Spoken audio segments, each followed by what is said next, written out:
મેંદરડા પંથકમાં મેઘમહેર થતા ધરતીપુત્રો દ્વારા વાવણી કાર્ય પૂરજોશમાં શરૂ કરી દેવામાં આવ્યું છે।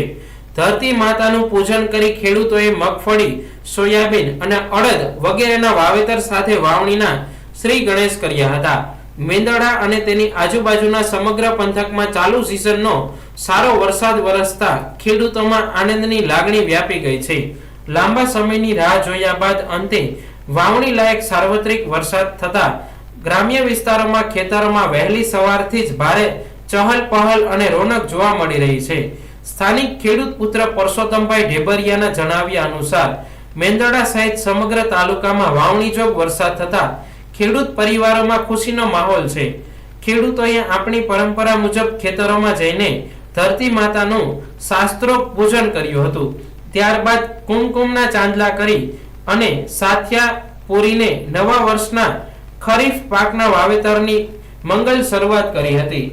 ચાલુ વર્ષ અનુકૂળ વરસાદને પગલે ખેડૂતોએ મુખ્યત્વે મગફળી, સોયાબીન અને અડદ જેવા રોકડિયા પાકોનું વાવેતર પૂરજોશમાં હાથ ધર્યું છે। સમયસર વરસેલા આ વરસાદથી કૃષિ કાર્યોને બળ મળ્યું છે। ચોમાસાના શાનદાર પ્રારંભથી ઉત્સાહિત ખેડૂતો આશા વ્યક્ત કરી રહ્યા છે કે આ વર્ષે પાકમાં રોગચાળો તેમજ જીવાતોનો ઉપદ્રવ ઓછો રહેશે, જેના કારણે પાકનું ઉત્પાદન ઘણું સારું મળશે। આ સાથે જ આગામી સમયમાં બજારમાં પણ પાકના યોગ્ય અને પોષણક્ષમ ભાવ મળી રહેશે તેવી આશા સાથે ધરતીપુત્ર પોતાની કાળી મજૂરીનું યોગ્ય વળતર મળવાની આશા સેવી રહ્યા છે। મારું નામ પરસોત્તમ ઢેબરિયા, ગામ મેંદરડા।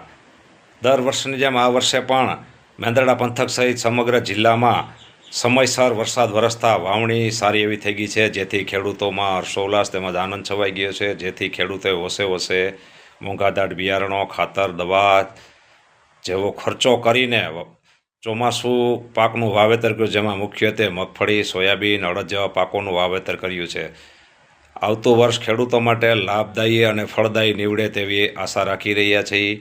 તેમજ પ્રભુને એવી ખેડૂતો પ્રાર્થના કરી રહ્યા છે કે ચોમાસું પાકમાં મગફળીમાં રોગ જીવાત તેમજ ઈયળોનો ઉપદ્રવ ઓછો આવે, ખેડૂતોને ઉત્પાદન સારું મળે અને ખેડૂતોને આવક પણ સારી રહે, જેથી કરીને ખેડૂતોને સારું આવતું વર્ષ